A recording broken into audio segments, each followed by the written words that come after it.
Hey, Park Hills, here we go. This is the Monday, Thursday edition of the Holy Week walkthrough that I'm doing. And man, there's a lot going on Thursday. I'm going to start in the reverse order of what we did yesterday. So I'm going to share with you my screen one more time. Just 1 second. Okay, now I'm only going to do with things that definitely happened on Thursday. There's a possibility that some of what I'm about to talk about, we're going to leave off at a point where some of it might deal with Friday, and I'll explain in just a second. But I'm only going to deal with Thursday, which is only a couple things on this timeline. But then when I start walking through the map, it's going to take a little bit longer. So the religious leaders who left off yesterday, they're seeking to kill Jesus. And at some point in that week, Judas comes to them and says, I'm willing to offer him up. And let's figure out how this goes. And so Judas offers to betray Jesus. And then some point on Wednesday night, some of the early preparations for Passover are beginning. And then Thursday morning, the disciples would have woken up with Jesus in Bethany. And they would have headed into the city and begun to prepare for Passover. So Passover is a huge, huge deal in the Jewish world. You know, Israelites celebrated it. I've heard some celebrities, even in the past week, say that it's because of Moses taking the Israelites across the Red Sea is why they celebrate Passover. That's part of the celebration. But the celebration is the fact that God, the angel of death, passed over Egypt and saved all the firstborn. So the celebration is actually that God spared Israel, that God allowed Israel to be freed from their captivity. And in so doing, how he did that was he freed them by slaughtering the firstborn of the Egyptians. Now, I know that feels very wrong, but it's a response to all that had happened before with Egypt. So we're not going to get into that today, but just know that that's at least a part of it. So the disciples begin to prepare for this Passover meal, which means they have to have a lamb. They have to slaughter the lamb, prepare it for the meal. They have to get a number of other accoutrements prepared for the meal. And so as they begin to do the preparation, they would have walked back into Jerusalem. And in so doing, Jesus tells them to find a man who's carrying a pitcher of water, which is a very unique detail. So this man carrying a pitcher of water, it's not a typical thing that men would do in the ancient world, except if you were an Essene. And the Essenes are a very unique sect of Jewish people. They lived mostly down in the region of the Dead Sea, which is actually why we have the Dead Sea Scrolls. There's a community called Qumran that was established by the Essenes, and these individuals were scribes. They loved the word of God. They wanted to be so careful with it. In fact, they were so careful with the word of God that they knew Jerusalem should be destroyed. And so they sort of created this city of their own, much to the disapproval of the religious leaders, that they wanted to stay away from Jerusalem because they knew Jerusalem was going to be destroyed at some point. And so they kind of created their own community. They had their own calendar. They had their own ways of doing life. And so there's a quarter in the old Jewish city, we're going to get to that in just a minute, called the Essene Quarter. And the Essenes had some wealth. Some of them were fairly wealthy. And so there were some locations that are in Jerusalem that have very large homes, one of which had a very large upper room. And that seems to be the connection here. And so Jesus knows there's a man carrying a pitcher of water down by a pool, and he tells the disciples to find him.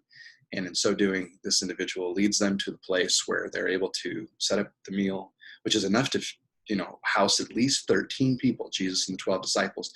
Well, again, we don't know how many were actually at the Last Supper. So, you see the painting that Da Vinci did, and you think, oh man, totally, I see it, I get it.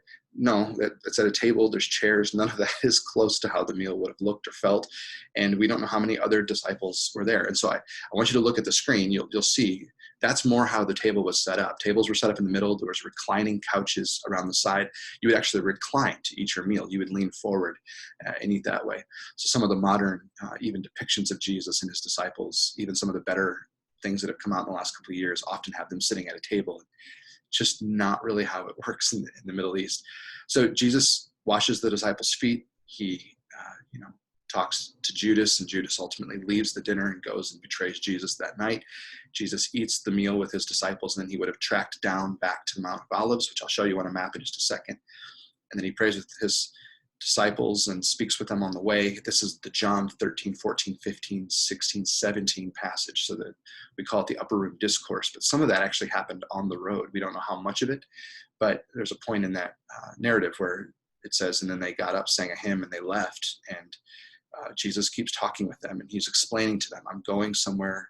This is going to go badly, but yet no matter how bad it gets, remember that God is with you. There's a helper coming. And so he's comforting them while also letting them know tonight's going to be a bad night.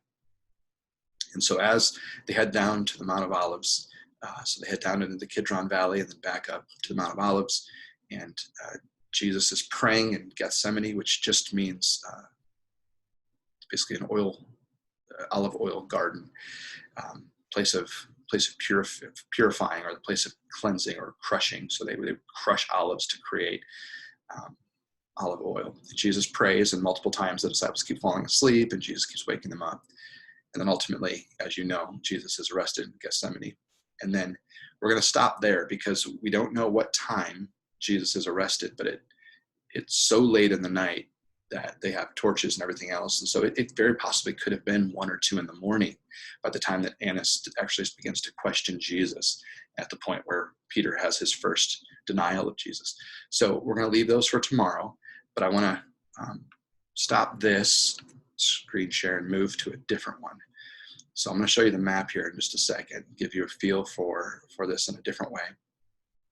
Same map we had yesterday, but now we're going to use some of these red arrows that you see.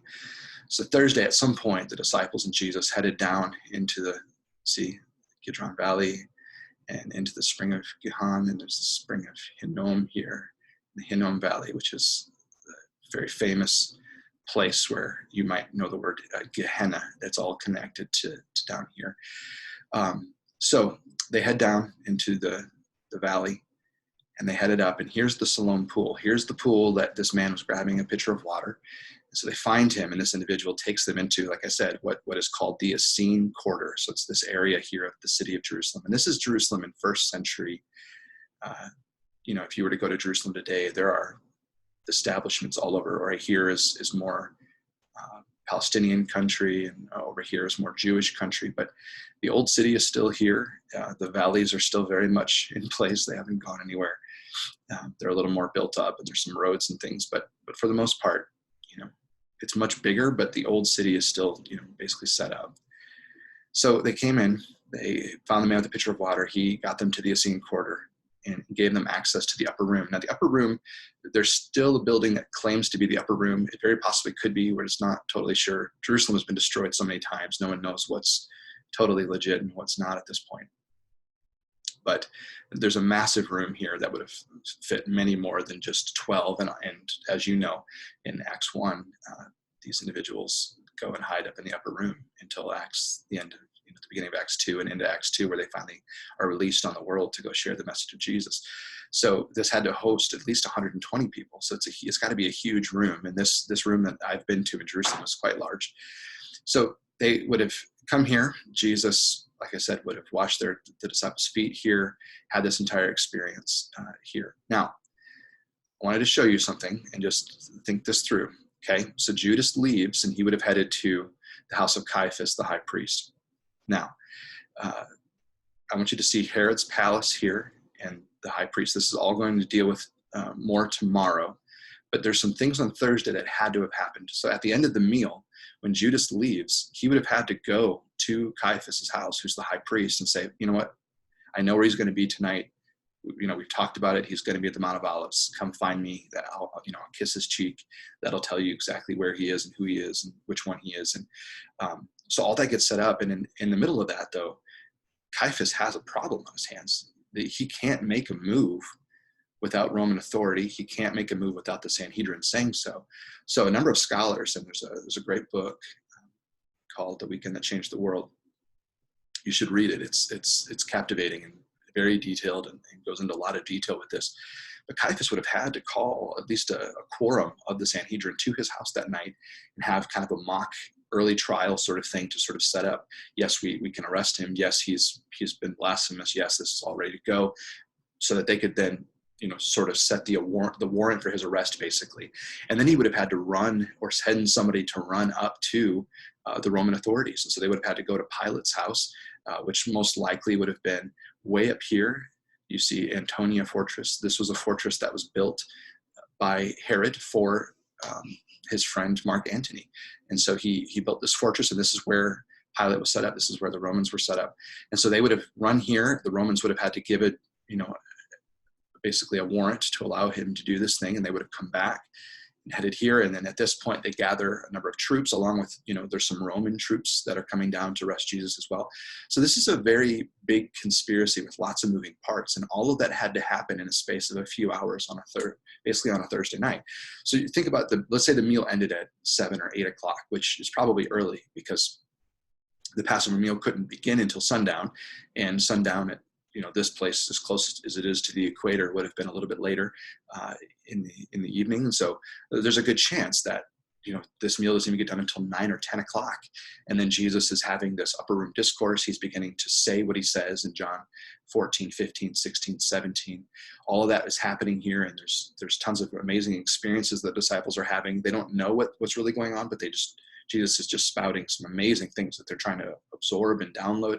All the while, Judas has left and started to conspire with Caiaphas and Annas, and they've then gone to the Romans and come back. And so, as I said, it's possible that this has taken 3 or 4 hours. So it might be 1 or 2 o'clock in the morning before the troops even gather and head down to meet up at the Mount of Olives. So in the meantime, while that's happening here in the house of Caiaphas, okay, and this whole space right here, because I'm sure Herod even was, consulted.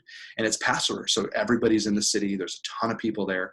So, Herod's in the palace, Pilate's up here, Caiaphas is down here. And the disciples walk right past Caiaphas's house, basically. And they would have headed back down near the Hinnom Valley.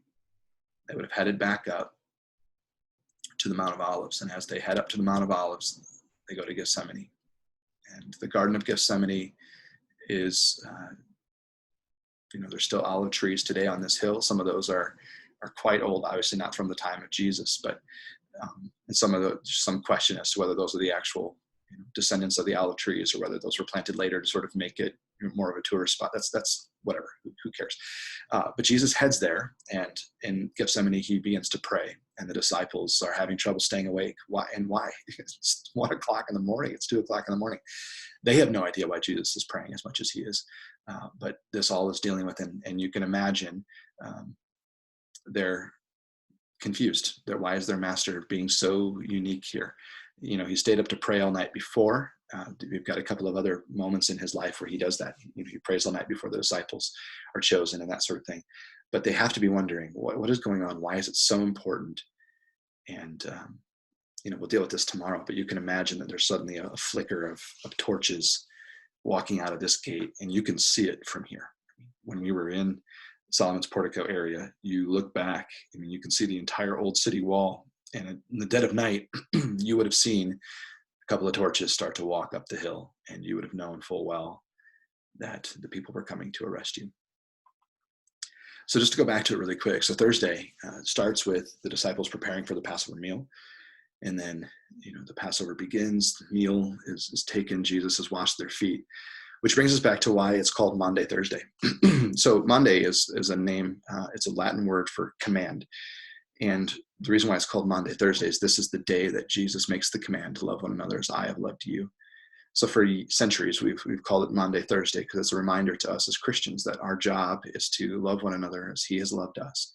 And he starts that not just by dying on the cross, but his entire ministry is full of love. Think of the individuals that he brings into his fold. Think of the individuals that he shows love to that you and I maybe would have a hard time loving.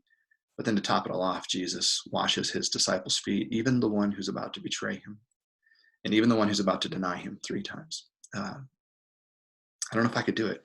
Could you? So when we think about Monday, the idea is, are we going to follow that command? Are we going to love as he has loved us? It's an impossible thing that we've been asked to do, but hopefully we'll do it. And hopefully we'll be the church that we're supposed to be, especially in the times that we're facing right now. So look forward to tomorrow. We'll talk about Friday and all of the amazing events that occur on that day. Thanks.